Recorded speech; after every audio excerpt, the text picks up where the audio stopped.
Bonjour et bienvenue pour cette nouvelle vidéo avec un retour de voix encore compliqué parce que les 2 derniers jours j'étais plutôt aphone. Rapidement, on l'a appris. Oh mon Dieu, vous avez une enseigne de supermarché et d'hypermarché qui va disparaître, le fameux Auchan. Tous les magasins Auchan vont être rachetés et répartis entre Intermarché et Netto. Je ne connais pas Netto. Je suis parti de France en 2012, donc je ne sais pas, c'est peut-être une enseigne qui est venue plus tard. Et finalement, ça rentre en ligne de compte de ce que je disais aussi d'une certaine manière, c'est qu'à un moment donné, à force de développer des enseignes, développer des diversifications, il y a un moment donné où vous arrivez au pic du marché. Alors si en plus vous avez une inflation, vous avez une dette, une crise économique, une situation géopolitique qui fait que c'est de plus en plus compliqué de trouver des produits matières premières, de se procurer de l'énergie à bas coût, et que par conséquent, de fil en aiguille, vous avez une conséquence sur le prix de vente. Et évidemment, c'est la grosse guerre à celui qui va acheter plus gros, toujours plus gros, pour avoir le moins cher. Or, à ce petit jeu, les réseaux de grande distribution, c'est pareil. Leur diversification, ça commence à avoir un coût. Puis en plus de ça, vous le savez, ça fait depuis maintenant pas mal d'années qu'ils évitent d'avoir du stock. Donc, ils fonctionnent à flux tendu. Sauf que le flux tendu, ça veut dire que vous essayez de vous faire livrer plus souvent. Or, même ça, la livraison, le transporteur, etc., il devient cher. Et forcément, ça grappille sur les marges. Donc si vous augmentez vos marges pour essayer de compenser, oui, mais dans ce cas-là, vous êtes plus compétitif avec le concurrent qui est à 200 mètres ou 500 mètres. Parce que oui, malheureusement, en France, vous avez des endroits où certains super et hypermarchés se font un petit peu concurrence en étant à moins de 1 ou 2 km. Alors que logiquement, vous savez qu'il y a des organismes qui, sur l'implantation des supermarchés, des hypermarchés, des galeries marchandes, etc., sont censés réguler géographiquement ce genre d'implantation, ce genre d'installation. Mais, il y a toujours des deals. Croyez-moi, j'ai été témoin de ce genre de deal. Moi, je suis prêt à te donner ma voix pour l'ouverture de ton magasin à cet endroit-là, à condition que pour le projet qui va être traité la semaine prochaine, tu me donnes une voix aussi. Non mais, on sait comment ça marche. Souvenez-vous, alors pour ceux qui viennent d'arriver sur cette chaîne, il m'est arrivé de faire des vidéos où je fais un constat d'évolution des mentalités, des humeurs, des émotions. Sur le plan politique, au niveau du peuple, c'est-à-dire au niveau du militantisme, au niveau des idéologies politiques. Et à tel point, j'avais fait une vidéo pour définir qu'aujourd'hui nous avons la gauchiasse qui devient haineuse, qui devient hargneuse. Eh bien, on est dans cette continuité, puisque nous avons Christine Ockrent.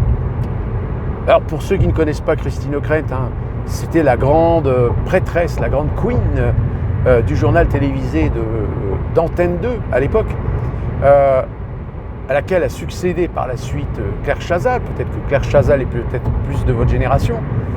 Mais Christine Ockrent, évidemment, ça a été la star. Pourquoi ? Parce que je crois que ça a été la première femme à présenter un journal télévisé. Sauf que, donc cette dame, qui par la suite a été, je crois, présidente de France 24, ou non, I24, la chaîne juive, là, c'est I24, c'est ça. Ah oui, Ockrent, excusez-moi. Mais à l'époque, quand elle présentait le journal télévisé, son mari était déjà ministre d'un gouvernement sous François Mitterrand.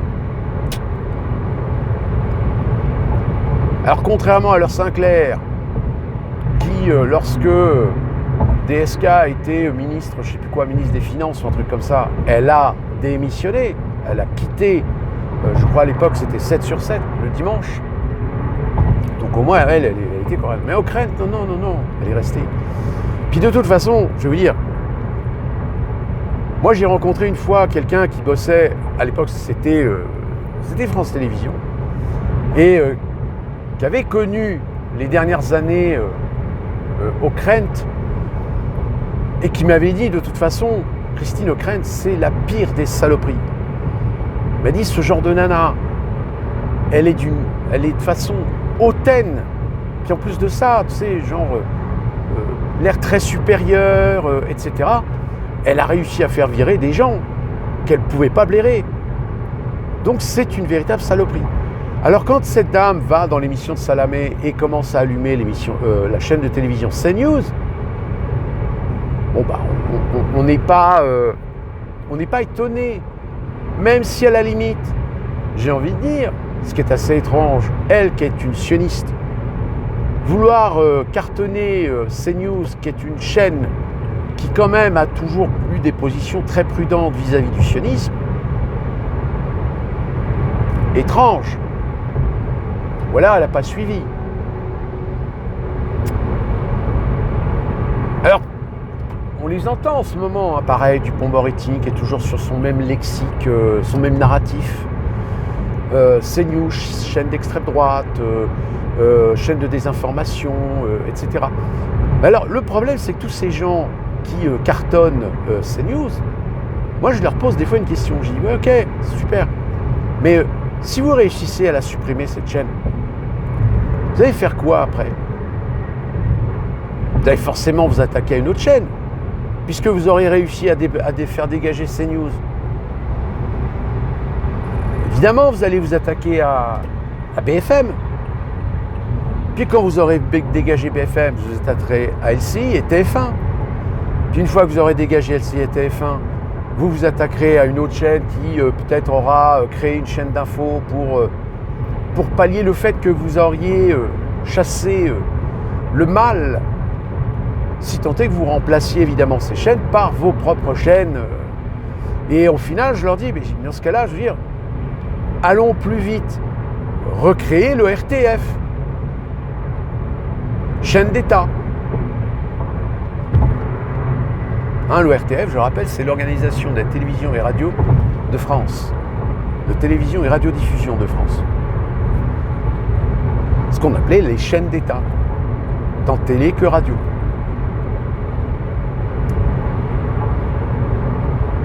Et alors évidemment, ça monte en température et ça commence à attaquer tout et n'importe qui.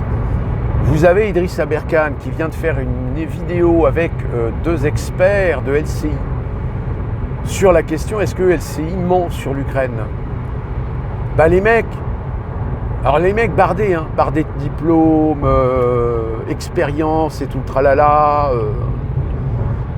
Le problème, c'est qu'il y a des moments où Idriss Aberkane, il aime être précis. Donc quand il pose la question, moi je voudrais que vous soyez précis, est-ce que vous... Les mecs, ils bottent en touche à chaque fois. Vous m'accusez que je serais payé par les Russes. Alors les mecs, ils disent non, je vous accuse pas. Je dis, ce qui serait bien, c'est qu'il y ait une enquête pour savoir. Donc si vous voulez une enquête pour savoir, ça veut dire que vous avez des soupçons. Donc vous soupçonnez Aberkane de recevoir de l'argent de la Russie. Donc si vous soupçonnez, ça veut dire que vous avez des preuves. Oui, mais non, mais il faut qu'il y ait une enquête. Excusez-moi, mais avoir des soupçons et le mettre à une communauté, bah, ça peut être quand même une forme de diffamation. Parce que vous le savez, quand vous exprimez un soupçon, vous avez des gens qui ne comprennent pas le soupçon, qui comprennent, ah, mais ça veut dire qu'il sait, donc c'est vrai.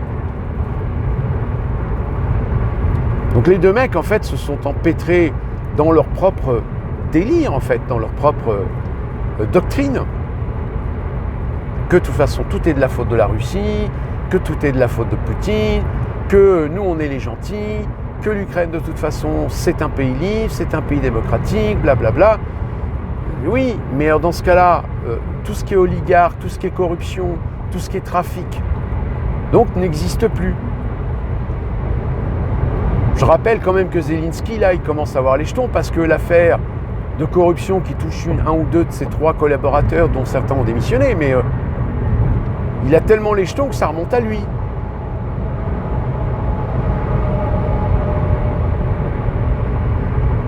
Donc c'est ça qui est génial.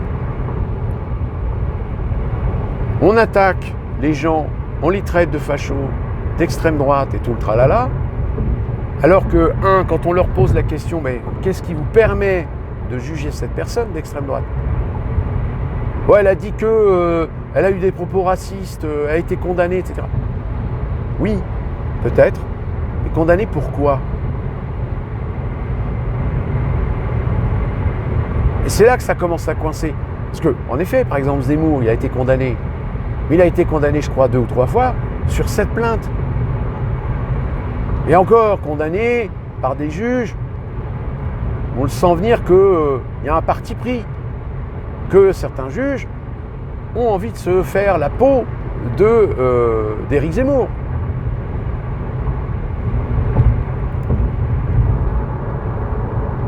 Parce que, aussi, certains vous sautent à la gorge pour, soi-disant, des propos qui sont tenus, qui sont des propos pas forcément racistes, mais des propos qui sont le reflet peut-être d'une forme de réalité, d'un constat de fait, mais un constat de fait qu'évidemment tu ne peux pas prouver, surtout en plus si ça touche la race, ça touche l'ethnie, si ça touche la religion, parce que vous le savez, en France, la statistique ethnique est interdite, elle n'existe pas. Donc c'est compliqué. Vous ne pouvez pas accuser quelqu'un sans preuve. Et les preuves, même si vous pouvez faire une sorte de démonstration par des éléments, etc., il y a un moment donné où c'est soit tu as les preuves, tu as les statistiques, tu as les chiffres, ou tu les as pas. Donc évidemment que certains propos que Zemmour a tenus, il est difficile aujourd'hui de les tenir, tant qu'évidemment on n'a pas de chiffres, on n'a pas de statistiques qui tiennent le coup. Mais vous avez des gens qui aujourd'hui, même dans les réseaux sociaux, même dans les YouTube Games, etc., vous avez des vlogueurs, des youtubeurs, etc., qui commencent à régler leur compte. Qui commencent à vouloir te cataloguer alors d'extrême droite ou de facho ou de ce que tu veux.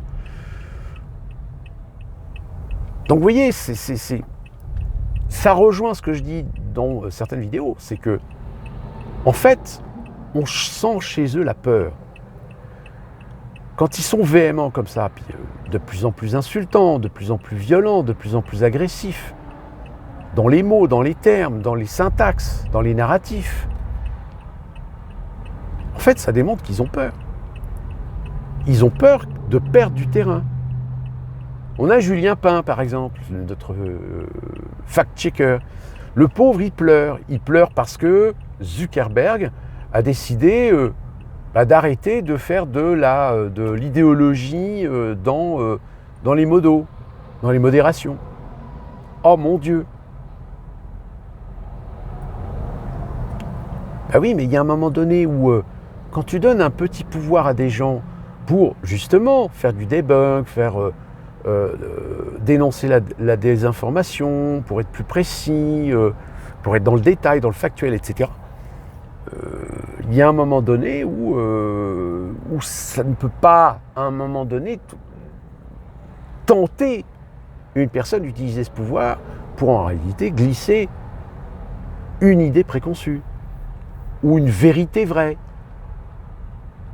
qui n'en est pas une, mais qui est un dogme, qui est une religion.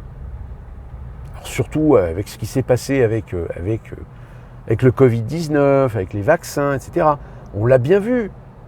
On l'a bien vu que tous les gens qui soulevaient la question en disant « Ouais, mais attendez, le vaccin Covid, c'est bien gentil, mais il y a des gens qui vont se faire vacciner alors qu'ils ne devraient pas se faire vacciner parce qu'ils ont peut-être des comorbidités ou des des conditions, une pathologie qui fait que ça risque d'avoir des conséquences plus ou moins graves. C'est-à-dire qu'en réalité, ce que disait Raoul, c'est-à-dire diagnostiquer avant de vacciner. Tous ceux qui ont dit ça, mais se sont fait traiter comme du chien pourri. Non, il faut se vacciner. Tout le monde va se faire vacciner. Alors que dans les milieux professionnels, on le sait. On le sait qu'il y a une forme de prise de risque. C'est-à-dire qu'on est prêt à sacrifier une infime minorité, une part marginale d'individus qui vont avoir des effets secondaires permanents, voire même mourir, mais au moins on aura sauvé le plus grand nombre. C'est pareil. Aujourd'hui, il y en a certains qui rêvent de voir ce qui vient d'être appliqué en Chine. Vous savez qu'en Chine, maintenant, vous ne pouvez plus porter de critiques, contester quelque chose si vous n'avez pas des diplômes ou si vous n'êtes pas expert en la matière. Bon, eh bien, en France, je suis sûr et certain, il y en a certains, ils sont dans cet état d'esprit. C'est-à-dire que t'es pas médecin, donc c'est pas ton domaine. Donc laisse les professionnels. Oui, des professionnels aguerris, des professionnels qui respectent le serment d'Hippocrate. Or, on a pu démontrer qu'il y a des professionnels qui aujourd'hui ont des liens d'intérêt. Alors oui, certains annoncent des liens d'intérêt, mais le problème c'est que la fameuse liste qu'on peut trouver sur Internet, elle n'est pas obligatoire. C'est-à-dire que les gens déclarent ce qu'ils ont envie de déclarer. Ils n'ont pas l'obligation de tout déclarer. Par exemple, pour ne reprendre que elle, Karine Lacombe qui, certainement, très, très grande professionnelle, qui a fait des publications, etc. Donc, si vous voulez, professionnellement, elle est peut-être très compétente. Mais justement, le problème, c'est pas la compétence, c'est l'état d'esprit. Vous avez des gens qui sont très compétents, mais qui ont un état d'esprit de jouer la carte du profit, de l'intérêt, du centre d'intérêt, ou de défendre plutôt une marque qu'une autre, etc.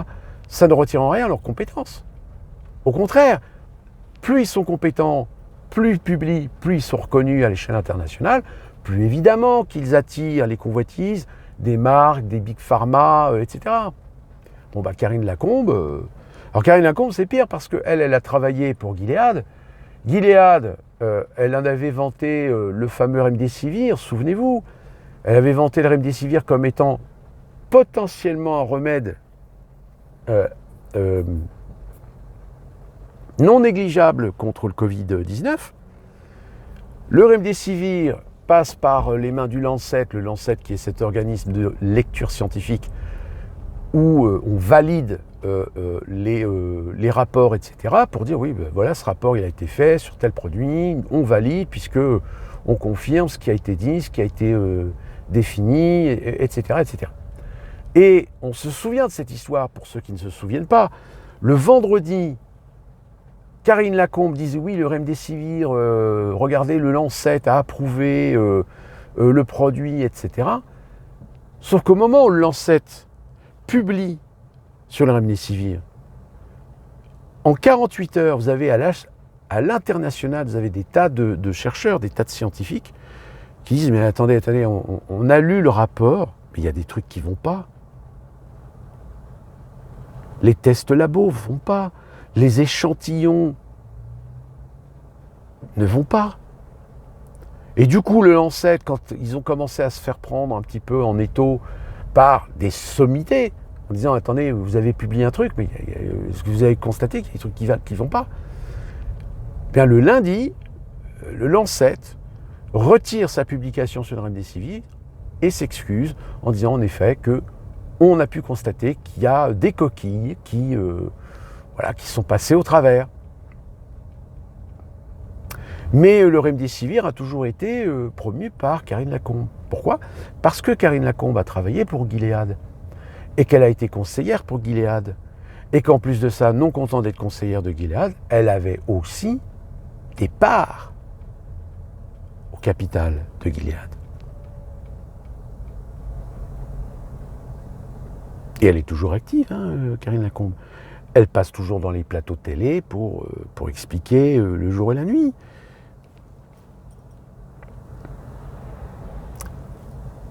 Alors que si on s'y connaît un petit peu en matière de médecine, on le sait qu'il n'y a pas de science infuse.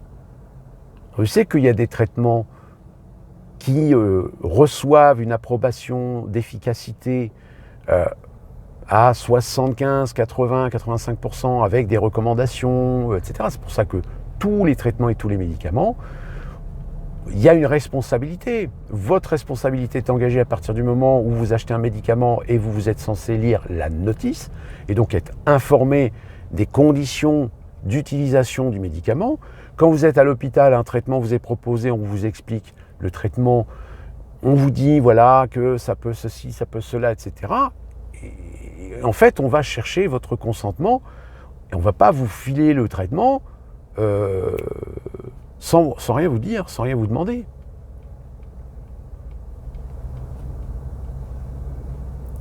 C'est pour ça qu'un de ces quatre, il y aura un scandale dans les EHPAD, parce que dans les EHPAD, on a vacciné des gens sans leur consentement.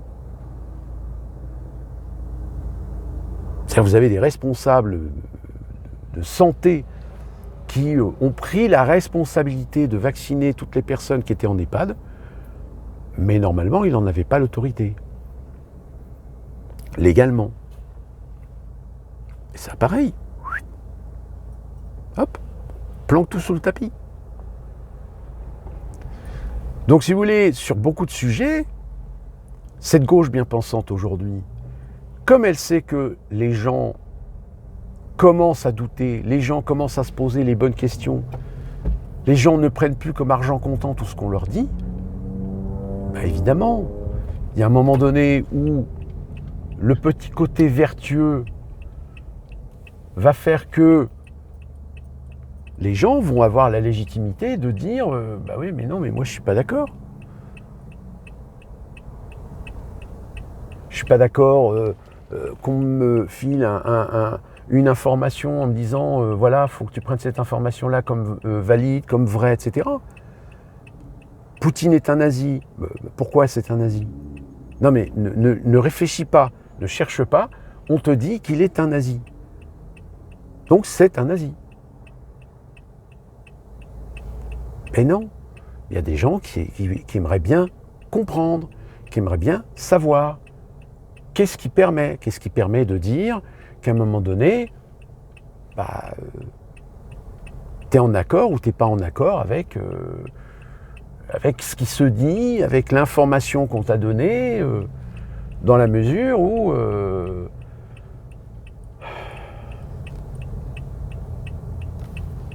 qu'est-ce que vous voulez ?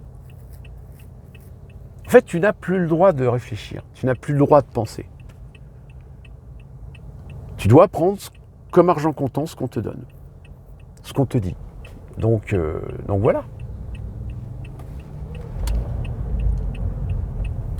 Et ces gauchias aujourd'hui, eh bien, c'est ce qu'elles sont en train de faire. C'est que tout moment où tu vas contester, tout moment où tu vas poser une question, etc., tout de suite, non, mais tu n'as pas à poser la question, je te dis, c'est comme ça, c'est la vérité. Alors en plus de ça, si vous avez en face des gens qui ne sont pas très crédibles, je suis désolé, je sais que certains d'entre vous vont peut-être voter Bardella, mais pour moi, Bardella n'a pas les épaules.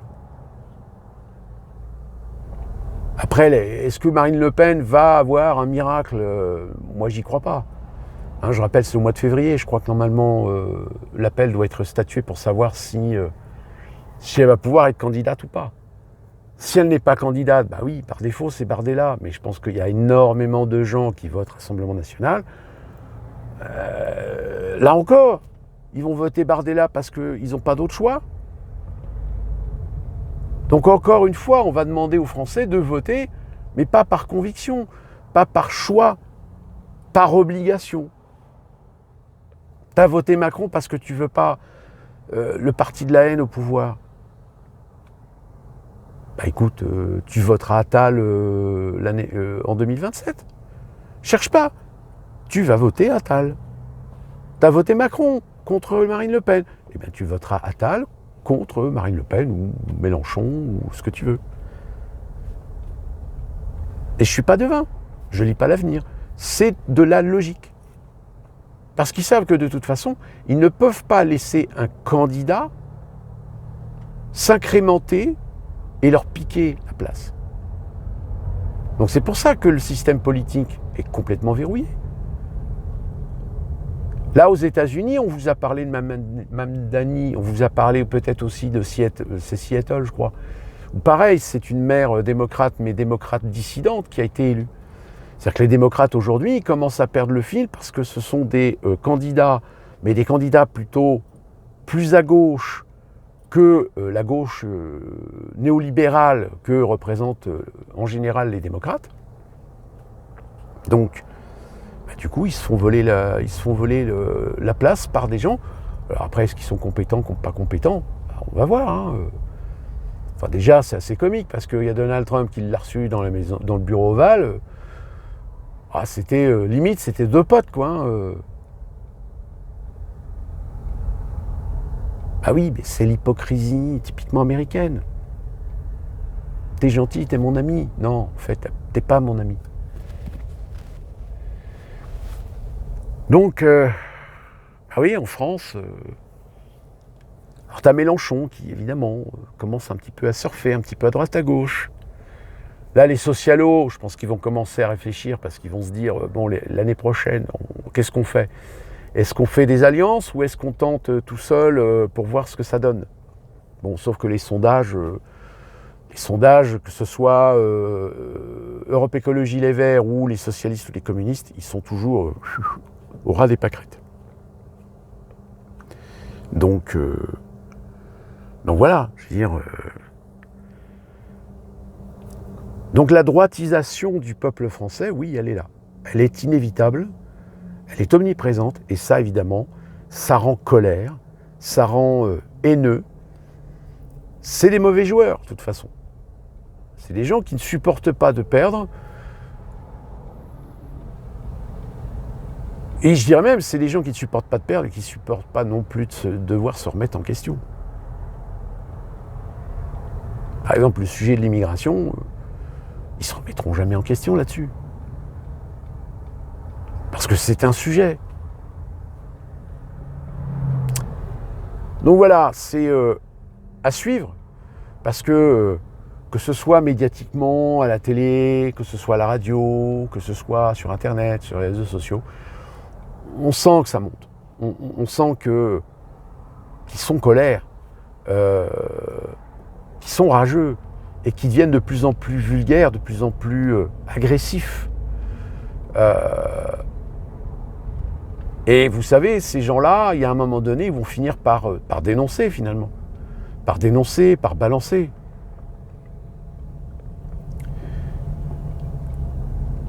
D'ici là qu'on se retrouve pour une prochaine vidéo, que je retrouve ma voix normale. Portez-vous bien, soyez prudents, puis n'hésitez pas, commentez. Hein, j'ai vu que la vidéo que j'avais faite sur ce fameux général,